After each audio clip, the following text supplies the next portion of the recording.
Welcome to Coleman Report Live. I'm Bob Coleman. We're talking Main Street and the small business lenders who help it grow. New Year's Eve edition, Lance? Is that... Yeah, it is New Year's Eve, Bob, in the SBA world. And let's see if SBA gives us a present in the terms of a new I know SOP. the Inspector General cleared out their desk. We got 5 audits this morning on that. So they were busy. We're expecting New Year's Eve presents from SBA also, or New Year's presents, I guess. Hopefully. That's Delaney, good to see you. We're sponsored by Biz2X. Thank you. We were trying to coordinate someone to come on, but we'll worry about that. Let's go right to Fraud Friday, Delaney. Thank you for joining us. First question, Delaney, you got to pronounce the name because I can't. Well, you kind of backed me in a corner here on the last name. I'm going to try. I'm going to let you try. I definitely assume the first name is Dino, but... All right, we'll just call him Dino. Hey, guys, I think maybe the C and the R are silent. Nalick? Dino Nalick. Well. Who knows? Bit of a guessing game. Let's move on. What did Dino do?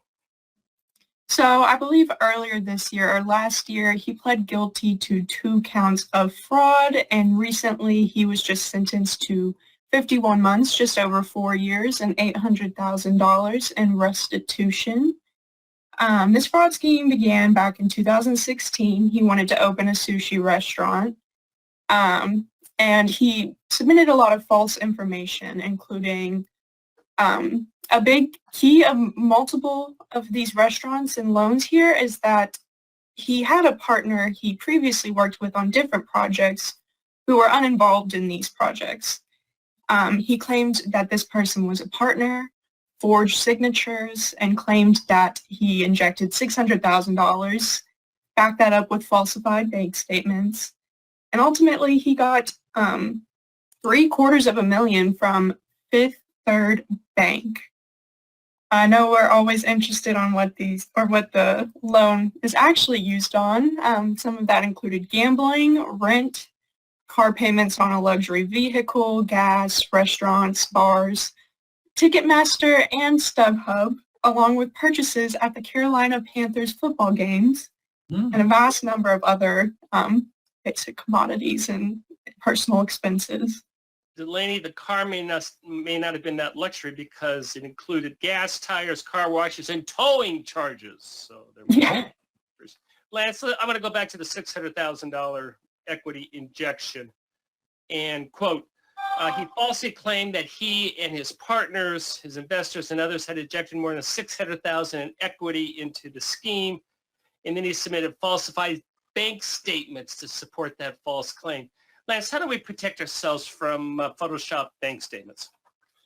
Well, I think one of the challenges is if this so-called partner was part of the project and was the primary source of the equity injection as a good SBA participant lender, I would want to have conversations with that partner and receive the bank statements directly from that partner, not someone else. Verifying the source of the equity injection is very important in protecting your guarantee. And it sounds like that was not done very well here. Well, they did to defend the lenders, they did it. They got statements showing the money was there. But the SOPs, that's what the SOP allows us to do. We don't have to go and actually open an account and have a deposit.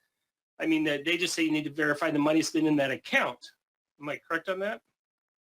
Well, especially in the case of a $600,000 equity injection, I'd want to have direct conversations with the person making that equity injection. Yeah, and where the money came from. So in this case, even though the lenders did the right thing on the checklist, we got it.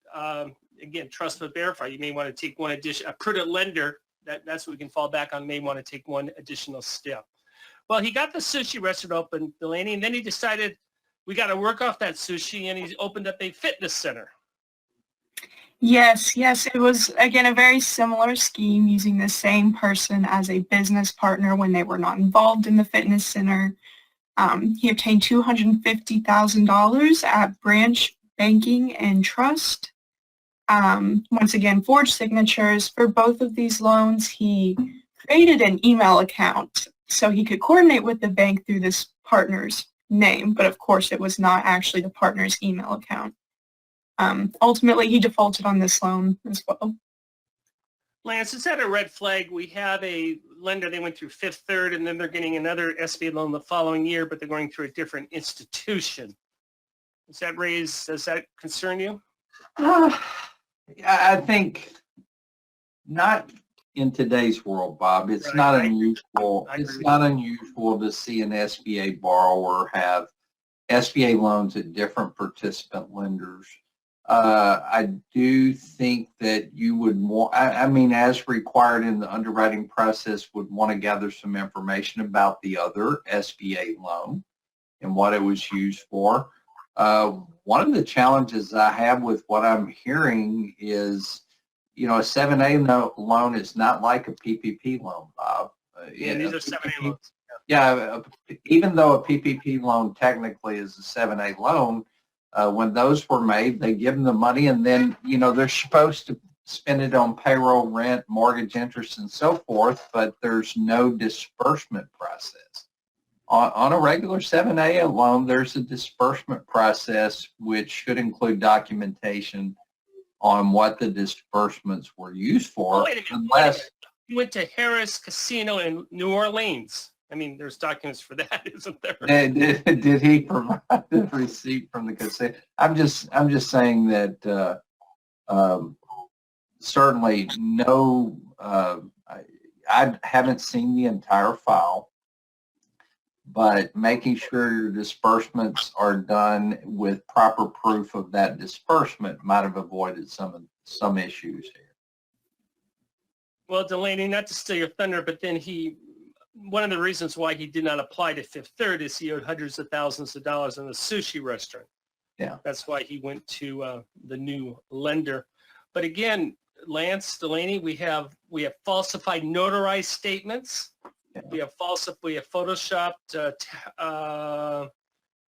tax returns. We have fictitious LLPs. So I mean, the whole thing stink. Yeah, and obviously this borrower was very good at creating believable false information for his loan. And part of the reason I think he'd go to a different bank is he's probably trying to avoid providing repeat information to the same institution, thinking that might bubble up and somebody looks at it and says, oh, wait a second, this is not right. What else you got on our friend, Delaney? You know, I think another aspect of why he probably moved to another bank is Fifth Third Bank continuously tried to schedule meetings with him and this partner, and repeatedly he made some kind of excuse about why this partner couldn't come, and I'm actually unsure if they ever ended up having a meeting. So I'm sure at that point he also was not going to be able to get another loan from this bank. So Lance, you would not be receptive to I don't want to talk about servicing on this loan, but hey, here's a new loan application. You would not. You know, I think it sounds to me like Fifth Third Bank was doing a great job servicing, trying to reach out for a direct meeting they with were borrowers. Yeah, over and over. They could see something was going on, and that's why, yeah, you're right, guys. He wouldn't need to bring another application to him. He needed to find somebody new. Yeah, they attempted to schedule meetings. Delaney, you're right, plural. He again lied to the bank about his partner's involvement and provided bogus excuses as why the partner could not attend the meetings. But he did submit his partner's driver's license and did submit his tax returns and all that information.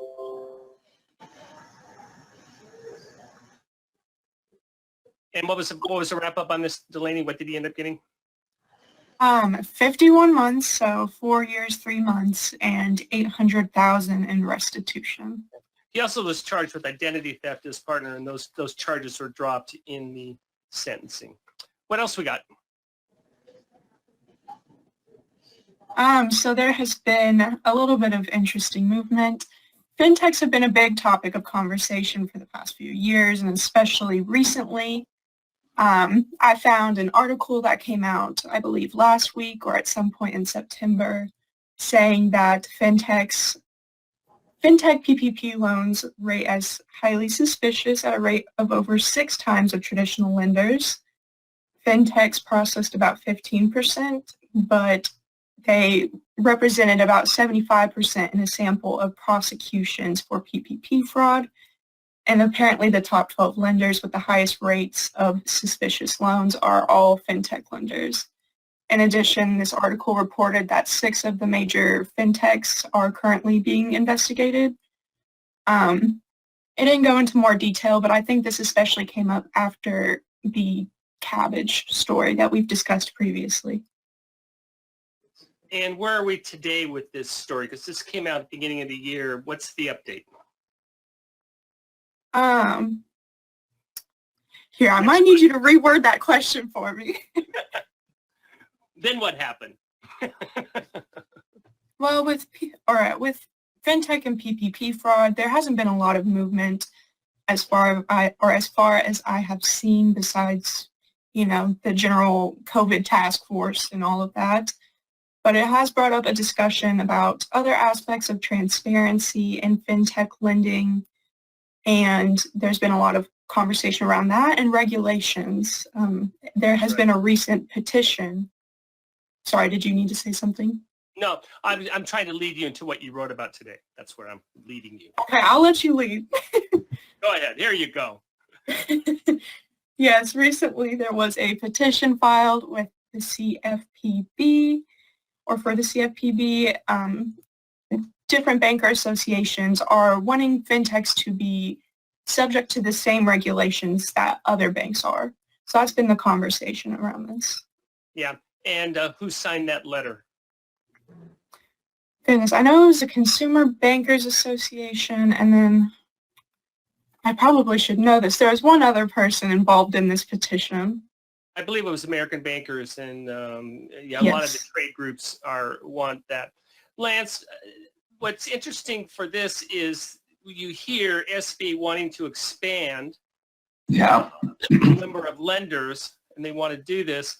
And then you have instances where that's fine, but obviously we need higher levels of regulation.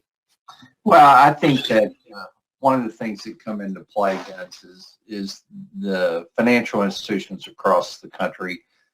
If fintechs are going to be involved in the same playing field, SBA 7A lending, then they need to follow the same rules. And I know there's SOP 5010, SOP 5057, and yes, you have to follow the SOPs to be involved in SBA lending, but your financial institutions across the country have other things they have to do to have a compliant loan. And I think that's part of why they want the fintechs to have to follow the same rules and regulations of the CFPB. And our next story, Delaney, is a gentleman who he applied for 7 loans, claiming he employed dozens of employees. He purchased a 1.2, with the proceeds. What did he do? I'll let you tell the story. Yes, he purchased quite a big property, a $1.2 million investment property, a $600,000 property, a personal residence, $1 million investment, $3 million deposits, and I believe all of this has been confiscated so far. Another interesting aspect, though, when he got up, he actually tried to flee the country and go to Mexico, but was caught and has been in federal custody since. And he will be going directly to his 5-year sentence. Do you know if he was caught in the United States or was he caught in Mexico? I do not remember the specific part of the border or the border name, but it was right on that line. Yeah. I mean, Mexico's pretty good about turning those people over. There's other countries who are not that willing to turn over for financial fraud.